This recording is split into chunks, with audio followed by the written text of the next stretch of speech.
तो दोस्तों I am Vivek Kumar Chaudhary. तो जैसे कि हम ट्रेड यूनियन एक्ट का पहले वीडियो बना चुके हैं, अब हम इंडस्ट्रियल डिस्प्यूट एक्ट 1947 का वीडियो बना रहे हैं। तो हम लोग के पास एग्ज़ाम में 4 to 5 डे बचा हुआ है, इसलिए हम लोग डीप में नहीं जा सकते हैं। तो जितना आप लोगों को एग्ज़ाम में काम होगा उतना हम आप लोग पढ़ा देते हैं। अब आते हैं सेक्शन 2। सेक्शन 2 है डेफिनीसन का। डेफिनीसन में हम लोगों को 2J पढ़ना, इंडस्ट्री क्या होता है, 2 के इंडस्ट्रियल डिस्प्यूट क्या होता है, एक जो है 2S पर लेना है वर्कमैन क्या होता है। तो मेन देखिए वर्कमैन क्या होता है, वर्कमैन जिसपे देखिए दो प्रकार का होता है, एक होता है कॉन्ट्रैक्ट ऑफ सर्विस, एक होता है कॉन्ट्रैक्ट फॉर सर्विस।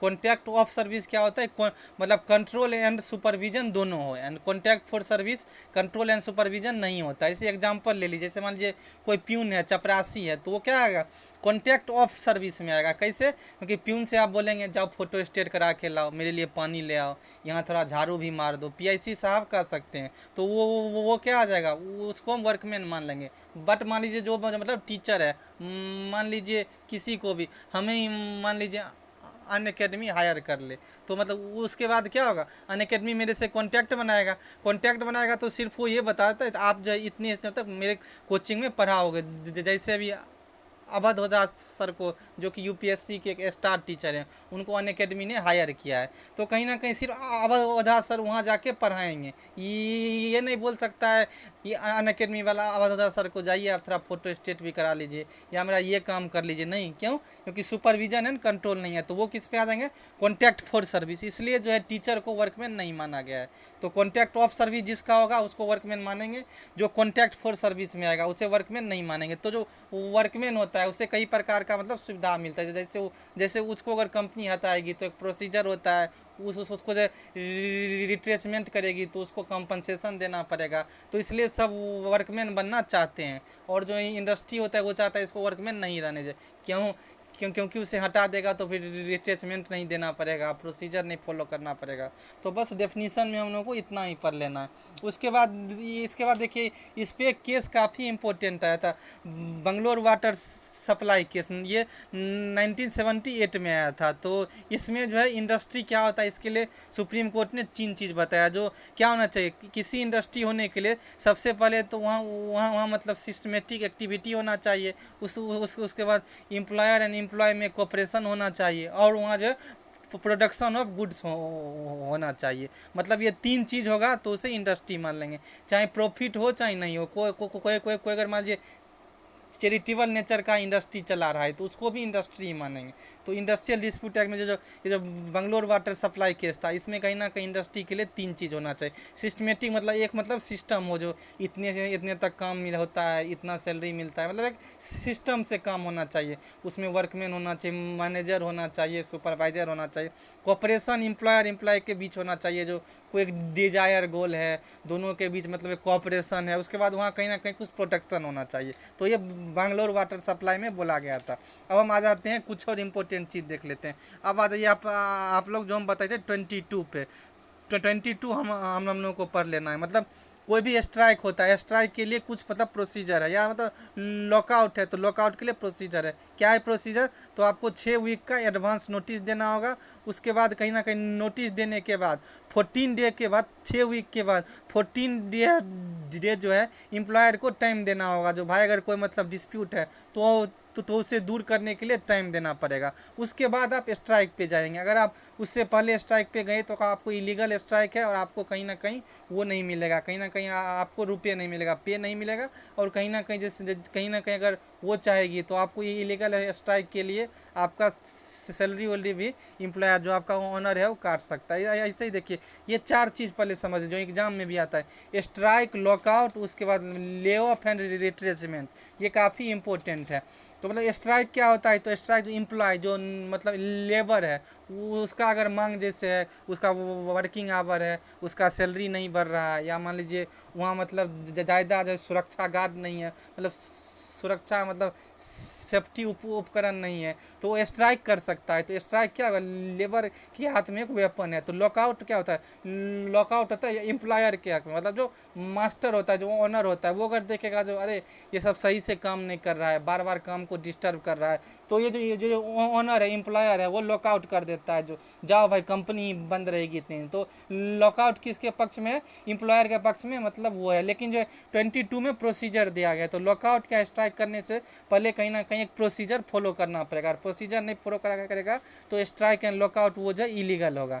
तो अब जो है इसमें यह मान लीजिए कोई स्ट्राइक हो गया तो कॉन्सिलेशन ऑफिसर के पास वो जो मामला पेंडिंग होता है, तब जो है कोई जो एम्प्लॉयर को डिसमिस नहीं, मतलब ये आप समझिए, मान लीजिए स्ट्राइक हुआ तो मतलब मान लीजिए इलीगल स्ट्राइक है, तो मान लीजिए इलीगल स्ट्राइक में जो है मतलब वहाँ जो तो कॉन्सिलेशन ऑफिसर के पास मतलब कंप्लेन गया, तब तक जो है एम्प्लॉयर जो है एम्प्लॉय को निकाल नहीं सकता है। मेन थोड़ा 33 भी देख लीजिएगा। अब हम लोग 4 चीज़ समझ रहे थे, strike, lockout, lay off and retrenchment. तो ये स्ट्राइक क्या होगा, एम्प्लॉय जो लेबर है उसके हाथ का वो वेपन है। लॉकआउट क्या है, वो जो ओनर है, जो एम्प्लॉयर है, उसके हाथ का वो वेपन है। और ले ऑफ एंड रिट्रेचमेंट देखिए दोनों कहीं ना कहीं मिलता जुलता है, बट ले ऑफ रिट्रेचमेंट में अंतर है। ले ऑफ क्या है, जैसे मान लीजिए कोरोना का सिचुएशन था, कोरोना के सिचुएशन में क्या था, काम सब बंद था, तो कहीं ना कहीं कंपनी अफोर्ड ही नहीं कर सकती उतने एम्प्लॉय को।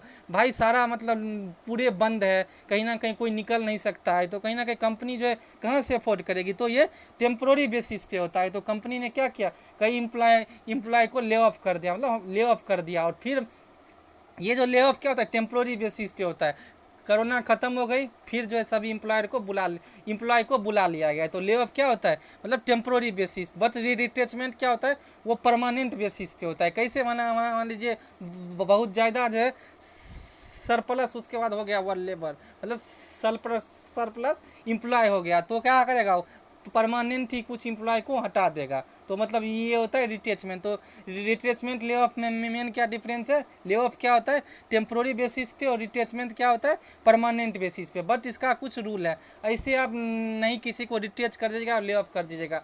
जो पहले आया है, जो मतलब पहले आया उसको पहले, मतलब जो सबसे बाद में आया है उसको पहले रिट्रेचमेंट करेंगे, और मतलब ये जो सबसे बाद में है उसको सबसे पहले रिट्रेचमेंट करेंगे, और जो पुराना एम्प्लॉय है उसको जो है रिट्रेचमेंट आप सबसे बाद में करेंगे। मतलब जो नया नया है, नया कंपनी ज्वाइन किया है, तो कंपनी में कम दिन काम किया है, तो अगर आपको रिट्रेचमेंट करना है तो उसको करेंगे। ये नहीं जो पुराना एम्प्लॉय है और आपको ज़्यादा सैलरी देना पड़ रहा है तो आप पुराने एम्प्लॉय को रिट्रेचमेंट कर सकते हैं, नहीं। तो मतलब यही है रिट्रेचमेंट का रूल, जो कि पिछले साल एलएलएम में पूछा भी गया था। तो इतना हम लोग को पढ़ लेना। उसके बाद हम लोगों को क्या पढ़ना है, उसके बाद हम लोगों को एक पढ़ लेना है सेक्शन 10। देखिए सेक्शन 10 में क्या है, सेक्शन 10 में जो है ये जो है ये जो है गवर्नमेंट को पावर होता है। गवर्नमेंट को अगर एप्रीहेंशन भी हो या अगर लगे जो कहीं ना कहीं इंडस्ट्रियल डिस्प्यूट होने वाला है, तो वो उस मैटर को जो है कोर्ट में रेफर कर सकती है। ये जो गवर्नमेंट को मतलब पावर है, एप्रीहेंशन पे भी कर सकती है। खतरा भी लग रहा है जो कहीं स्ट्राइक हो जाए, कहीं लॉकआउट हो जाए, तो section 10 of industrial dispute act में गवर्नमेंट उसको रेफर कर सकती है, मतलब कोर्ट को, ट्राइब्यूनल को, इस सब को। ये हम लोग को सेक्शन 10 पर लेना। उसके बाद देखिए सेक्शन मतलब 11 एंड 11 है, ये मतलब बहुत मतलब इंपॉर्टेंट है। ये जो 11 है ये 1971 में ऐड किया गया। ये जो कहीं ना कहीं कोर्ट को पावर देता है, ट्राइब्यूनल को पावर देता है। जो मान लीजिए कोई मतलब एम्प्लॉय है, कोई लेबर है, उसके उस पर कोई एक्शन हुआ है, वो एक्शन कहीं ना कहीं मतलब ग्रोसली मतलब प्रोपोर्शनेट है। जैसे मान लीजिए ये क्या होता है, एक जो है जो मतलब हम लोग जो उसमें पढ़े होंगे, मतलब एडमिनिस्ट्रेटिव लॉ में पढ़े होंगे, जितना बड़ा आप जो अपराध कीजिएगा, जितना बड़ा आप क्राइम कीजिएगा, पनिशमेंट भी उसी के प्रपोर्शन में आपको मिलना चाहिए। तो कहीं ना कहीं मान लीजिए छोटा मोटा कोई अपराध हुआ और जो ओनर है वो पूरी तरीके से हटा ही दिया, तो यह कि क्या हो गया, ग्रोसली कहीं ना कहीं मतलब प्रोपोर्शनेट, मतलब वो है कहीं ना कहीं पनिशमेंट है। तो सेक्शन 11 में ट्राइब्यूनल को ये पावर दिया गया, ऐसा कोई पनिशमेंट है जो कहीं ना कहीं ग्रोसली गलत है, तो कहीं ना कहीं ट्राइब्यूनल को पावर है जो या तो उस पनिशमेंट को कम कर सकती है या पनिशमेंट को पूरी तरीके से ख़त्म भी कर सकती है। तो 11 है, काफ़ी इंपॉर्टेंट है। फिर हम लोग अंतिम पे आ जाते हैं। फिर जो है बीच में कोई इंपॉर्टेंट नहीं, फिर इम्पोर्टेंट एक ही बात 33 है, 33 एंड 33A। इसमें क्या है, कोई मान लीजिए मामला है वो पेंडिंग है, जैसे जैसे मान लीजिए कॉन्सिलेशन ऑफिसर के पास या कोर्ट में पेंडिंग है, तो मतलब इम्प्लॉयमेंट का कंडीशन, जैसे मान लीजिए कहीं आप हम या आप काम करने जाएंगे तो एक टर्म एंड कंडीशन बन जाता है, उसी टर्म एंड कंडीशन पे जो है एम्प्लॉयर दोनों चलते हैं। तो जब भी कोई मामला पेंडिंग है तो मतलब एम्प्लॉयमेंट कंडीशन को चेंज नहीं कर सकता है जो ओनर है वो। क्यों? क्योंकि मान लीजिए कहीं जो है मान लीजिए पेंडिंग है कोई मामला, मतलब एम्प्लॉयर और एम्प्लॉय के बीच में, ओनर एंड मतलब जो लेबर है उसके बीच में, और पहले मान लीजिए 2 लाख रुपये सैलरी मिलता था, और आप जब जो एक ही बार 30,000 कर दिया, तो इससे इस तरीके से आप एम्प्लॉयमेंट कंडीशन को चेंज नहीं कर सकते हैं। 33A ये है जो अगर मान लीजिए आप कहीं चल रहा है मैटर और उसके बीच में हटा दे, तो मतलब हटा देगा तो कहीं ना कहीं जहाँ मैटर चल रहा है वहाँ जो लेबर है, जो एम्प्लॉय है, वो कहीं ना कहीं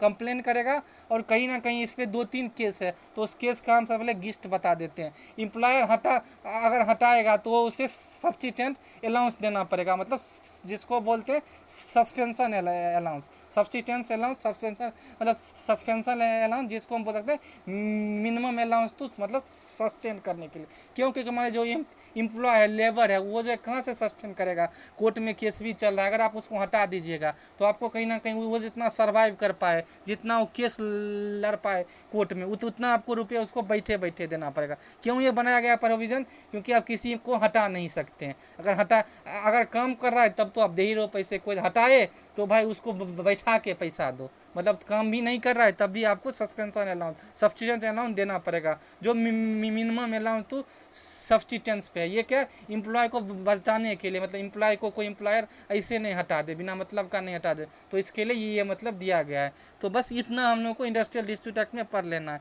अगर हमारा वीडियो आप लोगों को हेल्पफुल हो तो प्लीज़ हमारे चैनल को सब्सक्राइब कर दीजिए एंड अपने दोस्तों में शेयर कीजिए। हाँ, वो होगा तो कल हम आप लोगों के लिए चाह रहे हैं ज़्यादा सब्जेक्ट जो है कवर कर पाए, तो contact and sales and good and partnership, IPC, CRPC, evidence, इस सब का वीडियो हम चाह रहे हैं जल्दी से आए।